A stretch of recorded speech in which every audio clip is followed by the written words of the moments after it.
What's up, everybody, and welcome to the 26th episode of Sports Talk with me, your girl, Whitney B. Now, we're going to see something a little bit different here, guys. I'm going to start posting the show on Wednesdays due to football season. This is my favorite time of the year, so y'all know how I get, how it is. I'm just excited all around, period, about this.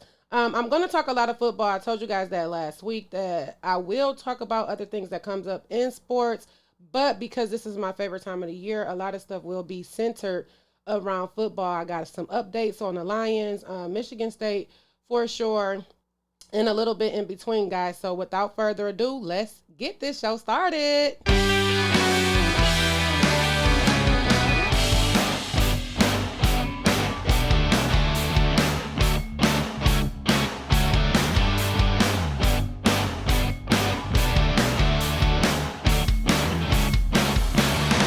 And again, welcome to the 26th episode of Sports Talk. Guys, we have been doing this for 26 weeks together. I have taken off 1 or 2 weeks, so really 28 weeks. But it's 26 episodes, and I'm excited. I'm just really excited to do this, and I'm excited to be here. I say that with you guys every week, and I want you to know that I mean it. I don't even mean to say it every week, but because that's really how I feel in my heart, it just comes out.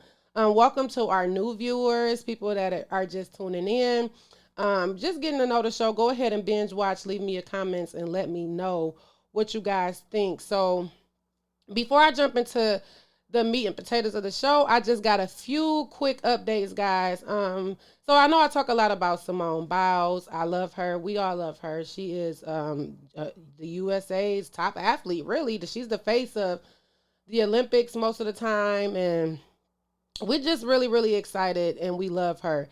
Now, Simone has a documentary on her YouTube channel. It really centers around her life. She dropped the episode earlier this week, she dropped it earlier this week, and it focused a lot on her mental health in the Olympics and how she felt going in versus just coming out and why she had to take her mental break. And one thing that stood out that she did mention was she said that for one, she put herself first. I think that's a lot of people's problem outside of sports, just in life in general. We want everybody to be happy, so much so that we put ourselves on the back burner. And she said that for once, she put herself first and what she thought was best. And let's give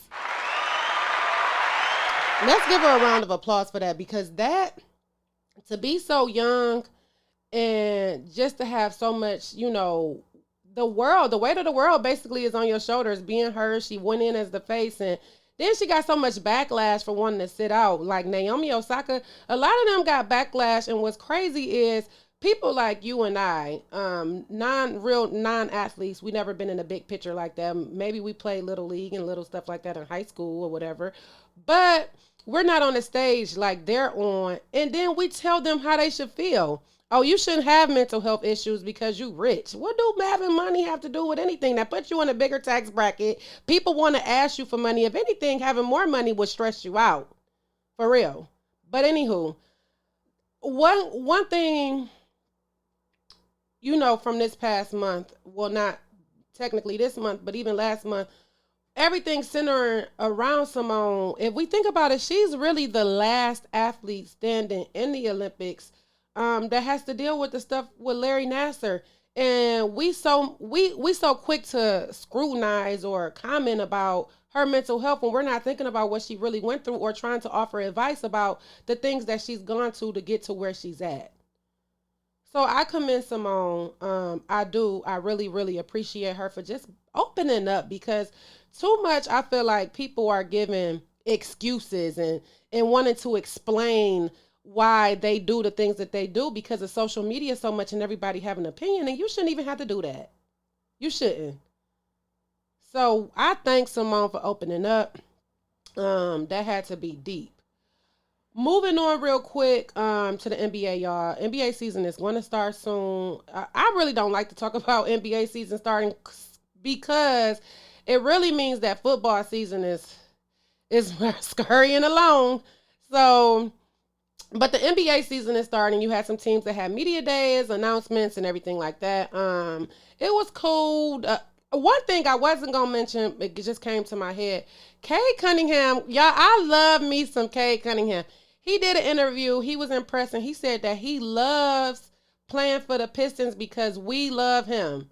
He is somewhere where he feel like he can grow, he can learn, and he's loved, and he is loved. We love you, Cade. The Nets had their media day. Kyrie Irving appeared virtually because of, I guess, the vaccination protocols. Now, he could not appear around the team if he is unvaccinated, but Kyrie will not tell the team his status. So he could be vaccinated and just don't want to tell them, but I mean, who's going to do that? So to me and everybody else, he's unvaccinated. I personally feel like do what you want to do what's best for you. But when you're on these teams and these teams have these rules, you have to step back. You can't be bigger than the team or the organization because of your beliefs. It's one thing to just do what you want to do because that's what you believe in, but a lot of times you have to take a step back and realize, okay, well, my beliefs might not align with my lifestyle, so something got to good, something one or the other has to give. And in this situation, I just don't. I don't know. Even I've seen news reports with nurses ready to walk off the job. They've been on the job for years, decades, and they're willing to just say, okay, this is it because of what they believe in. And I applaud everybody for taking a stance and what you believe in and what you want to do. That's on you. But I don't think it's fair to call yourself a member of a team and you're refusing to tell your team your status. The world doesn't need to know what's going on. Again, I just said people need to stop giving explanations and excuses and addressing the public because it doesn't matter. But the people that do matter are the people that you work with in your organization, and just being tight-lipped about something so, big as the vaccination. I don't get what's the point of saying yay or nay, especially to your organization. These are the people you're going to have to be around. These are the people that should protect themselves at all costs. This is really going on. This is something big. And it's like, you just sitting here like, I'm good. I'm not going to say nothing, and please respect my privacy. Well, okay, respect your privacy, but still tell them, you know what I'm saying? Because it's not going to be fair if something happens to one of the teammates on account of him. You know what I'm saying? You can still get COVID vaccinated. It lowers your risk, your symptom risk and something like that. Well, I know people who done got it recently who've been vaccinated and they said their symptoms was horrible, so I guess it just lowers your chances of dying. Just like getting the flu, we get flu vaccines and then we still get the flu and it be awful. I don't know. I'm no doctor, I'm no scientist. Do you? But it would be very, very sad for him to have contacted it. Anything horrible happened to him, but then it spreads throughout the team and the organization. And they starting to give hella fines and that. I don't want no fine. It's just some stuff I would just be willing to walk away and okay, I thank you to the NBA, my fans and everything. I've made the decision to go ahead and walk away, retire, do whatever, start up my own league, whatever. But being tight-lipped to your team, I don't like that. So let's move on to some football stuff before we get into the big stuff, y'all. I'm glad Andy Reid is doing fine after the Kansas City Chiefs game. He was escorted to the hospital via ambulance. Nobody was saying what was going on. They're kind of still not saying what was going on with him. But we do know that Andy is back home. He is resting and he is recovering. So I am very, very happy. I'm happy Andy is okay. It's been a lot of drama in the past with his son. We talked about it in old episodes, y'all. Go back and listen to what's going on with Brett Reed. He probably stressed out about that. The Kansas City Chiefs is not looking as good as they have looked over the past couple of seasons. And then he's an older guy too, so I'm just going to continue to pray for him and everything, especially with the team. And let's keep him lifted up, y'all. Okay. Matt Prater was traded from the Lions to the Cardinals. Or was he traded or was it? Did he go on free? I don't know. But he's not a Lion anymore. He is a Cardinal. This past week, Matthew Prater was going to set his record and the NFL record by kicking a 68-yard field goal. It didn't work. Actually, the other team ended up scoring. They caught the ball and scored on the Arizona Cardinals. It was not good. And Justin Tucker ended up setting the record, but we'll talk about that later, with 66 yards. But I think Matthew Prater, now if he would have been at Ford Field, he would have made that. I brought that up to say, you need to come home. And when I say home, I don't mean Denver. I mean Detroit. You need to come on home, Matt. That's all I got to say about that. Y'all, so Michigan and Michigan State is 4-0. I am so happy for both of these football teams, y'all. They barely pulled off their wins this past weekend, but they did. In the beginning, both teams made it look super easy for them, especially Michigan. But the game against Rutgers this past Saturday, y'all, it was more like a fight. I feel like that game on Saturday is for sure getting them ready for the game against Wisconsin this coming Saturday on the 2nd.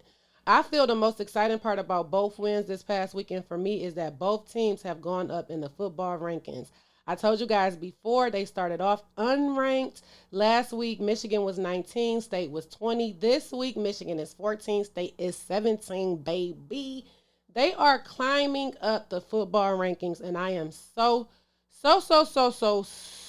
proud of both teams. Y'all, I do not mind telling y'all, I have never been much of a Michigan State football fan. I never really cared to follow the team, but I didn't want to be super biased on the show coming up. I know probably when I first started, I had a lot. I was heavy on Michigan. I'm still heavy on Michigan, and this is my show. You know what I'm saying? If you want to listen to more, follow a show that talks more about that. But I wanted to, at least watch the game, see what it was about, figure it out. And I love Michigan State football, actually. I'm excited. They play.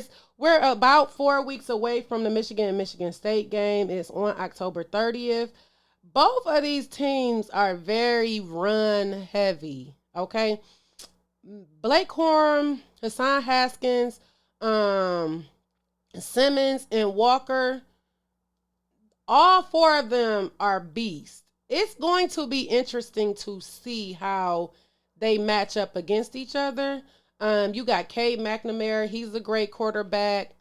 Peyton Thorne, he's a great quarterback. So this is going to be very, very, very interesting to see. I mentioned Michigan plays Wisconsin on Saturday, and State, they're playing Western Kentucky. They probably going to win. Now, the Michigan game is going to be close.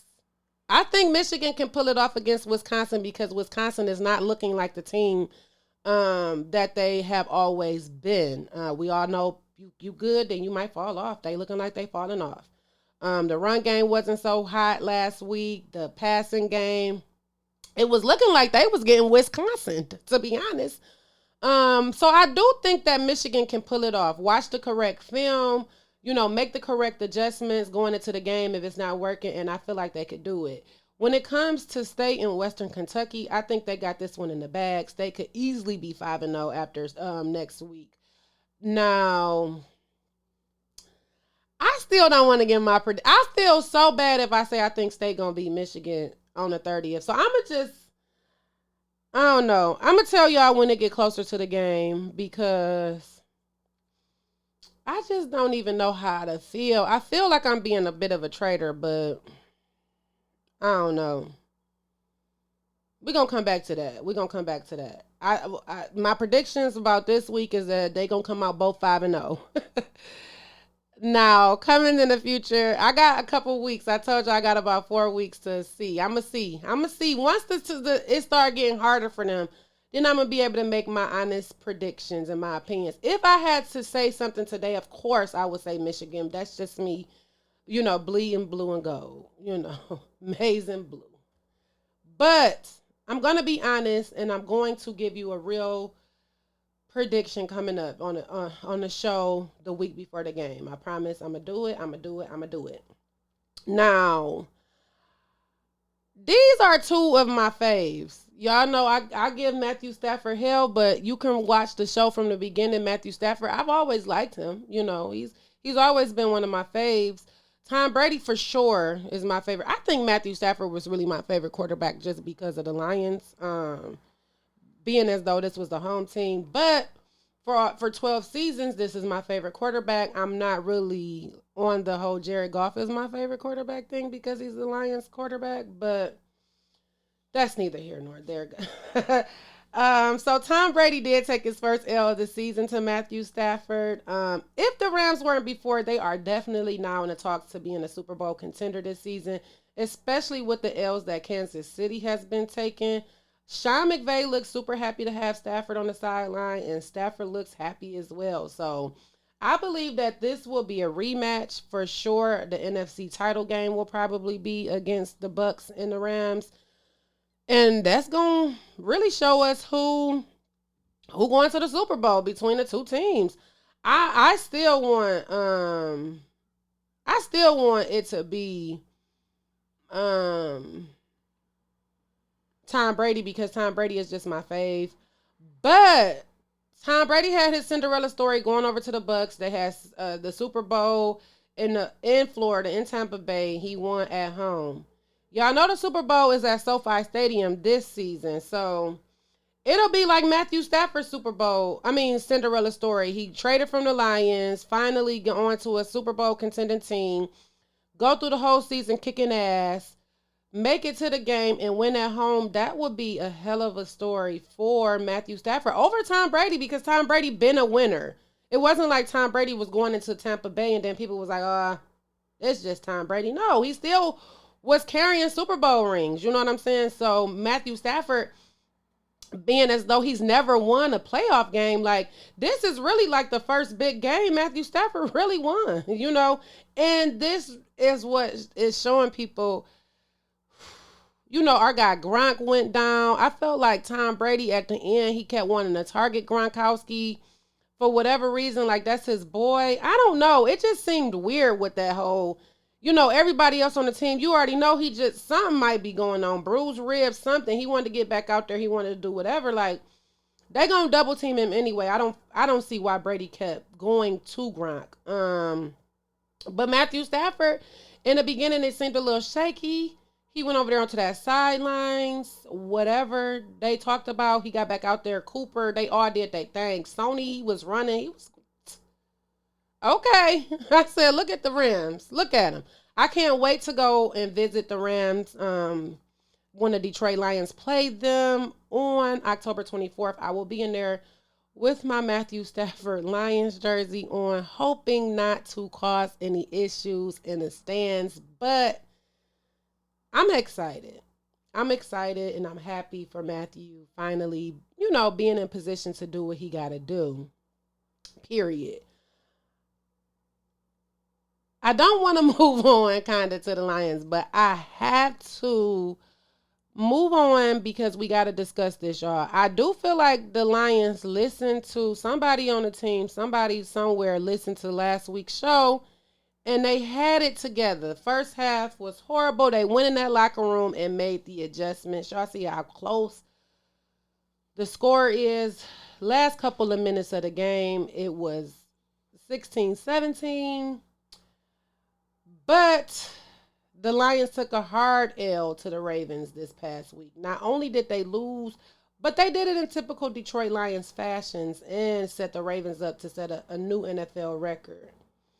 The Lions was up 17-16, ran down the Ravens offense at the end. Why did we even give them an opportunity to get the ball back? I don't know. That's a coaching thing, maybe because they're so new. I don't know. But had them at 4th and 19, y'all. 4th and 19 and called a timeout. Whew. What was that about? What was that about? Yeah, I don't know. I don't know. I just need a minute because my heart, every time I talk about this, my heart.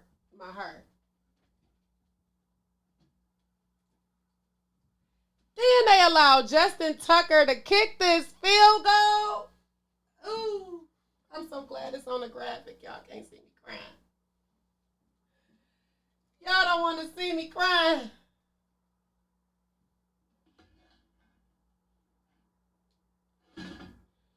I don't know, y'all.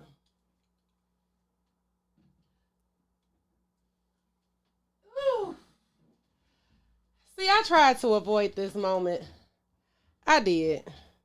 This is how I was during the game, though. I don't even know how to finish this conversation without my heart just racing. My heart. Ooh, let me put the camera back on me. I'm sorry, y'all. I had a moment. When that ball jumped off that upright and went into that net, I could have just gone ahead and ended the rest of the day. If it wasn't for that Rams and that Bucs game coming on immediately after, I don't even know if I would have watched football for the rest of the day. And then I turn around and watch Sunday Night Football, and it seemed like the same thing happened between Green Bay and San Francisco. And why couldn't San Francisco just hold off and get the win? I don't know. Now, when it comes to Dan Campbell and his staff, Anthony Lynn, them, all them, okay, y'all might can get a pass. This is like new coaching, y'all young, y'all figuring it out. Okay, don't let this happen again. That's where we at with them. But Kyle Shanahan, no, he should know better than that. Y'all, that was crazy. He go in and kicked a 66-yard field goal to win the game, 17-19. The Ravens win. Lamar Jackson even said it in his post-game interview that if it wasn't for that timeout, they probably would have took that L. That helped him. He was able to audible change. And then I think, too, what just stresses me out was that non-delay of game call. I mean, it always seems like we do this, we play the referees and we play the other teams. Okay, whatever. But it should have never even got to that because they shouldn't have played to kick. Why didn't y'all even play to get the first down and kicking was the last option? It's like once the damn Lions got down there, they just played the kick. They didn't even play for the first down. And then you got this kicker who wasn't making shit in the first in the post pregame. Everything he kicking was horrible. He can only kick 20-some yards. So why would we even put him in a position? And at first I was trying to figure out why when they first got down there that first time in the red zone didn't they kick the ball. That's because the kicker couldn't fucking kick. Turned it over on the fourth down. I was confused then, like, why they not? Oh, because the kicker that they do got, who ain't a Matt Prater, off to the sidelines for a week, so they had to sign somebody in new who can't kick. And instead, this coaching staff decided, oh, well, we gonna go ahead and audible to the kick instead of playing for the first down when the Lions had that momentum. Y'all, the defense, I had to send a clap out there for the defense because the defense listened. They stopped the run. They definitely had to watch film from the Raiders and the Chiefs game because they definitely did what the Raiders did. They stopped Lamar Jackson's run. I told y'all last week that if the Lions had any chance at winning this game, they had to stop the run. And they did just that. Yeah, Lamar Jackson had some good throws here and there. He was looking good. And I told y'all last week too, it would be the Detroit Lions game that had Lamar Jackson look like a hell of a passer. He was looking good because he didn't have no choice. And the Lions still did what needed to be done. Granted, that first half was touch and go. They didn't go in there lollygagging and playing around. They went in there in the locker room and made the necessary adjustments and did what had to be done. And I'm very, very, very, very, very proud of the Lions defense. They did, if they could do what they did against the Ravens, against every other team, we'd be good. Now, this coming week, if the Lions don't beat Chicago, I don't know what it is, okay?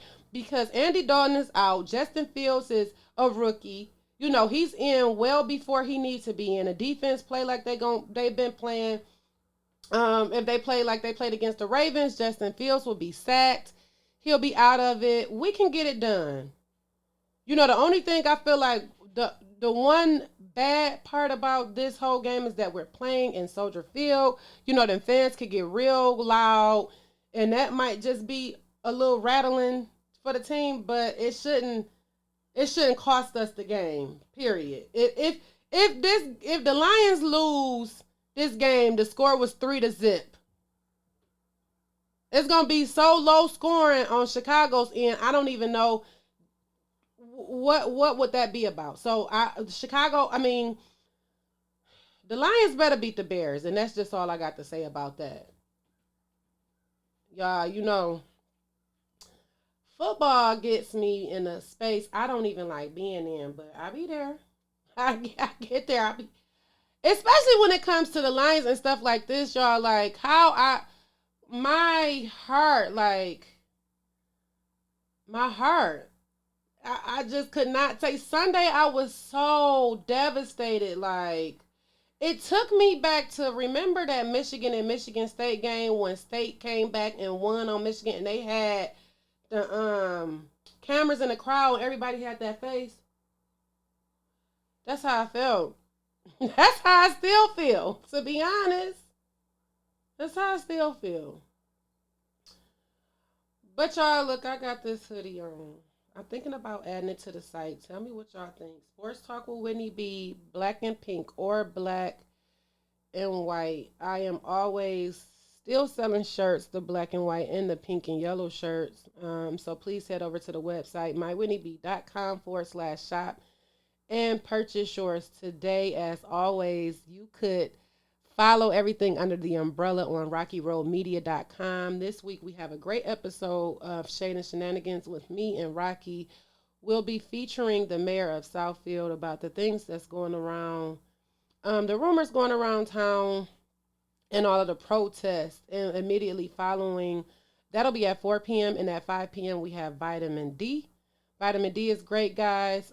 Because today is Wednesday, and I forget most of the time to shout it out. Anyway, on Thursdays, Rants and Robes on Instagram tonight. You can see it under my page, My Whitney B, or you can go under Rocky Road Productions LLC on Instagram. It'll be on both pages. We go live together, Rants and Robes. We'll have a lot to talk about. Probably the R. Kelly stuff for sure. Bill Cosby's comments. The stuff centering around maybe Nicki Minaj. There's some stuff going out there in entertainment news that we could touch on. So today's show should be good.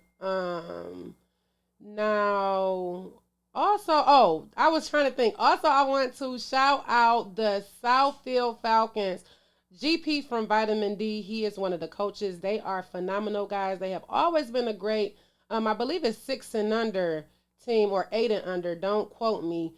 But they are a great AAU team. They're always traveling and winning championships. GP, you are doing a great job over there with the team, you and the rest of the coaching staff. So again, I want to shout out the Southfield Falcons, guys. And again, remember the show will drop every Wednesday now at noon.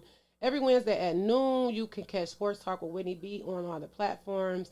And thank you, guys. I am out.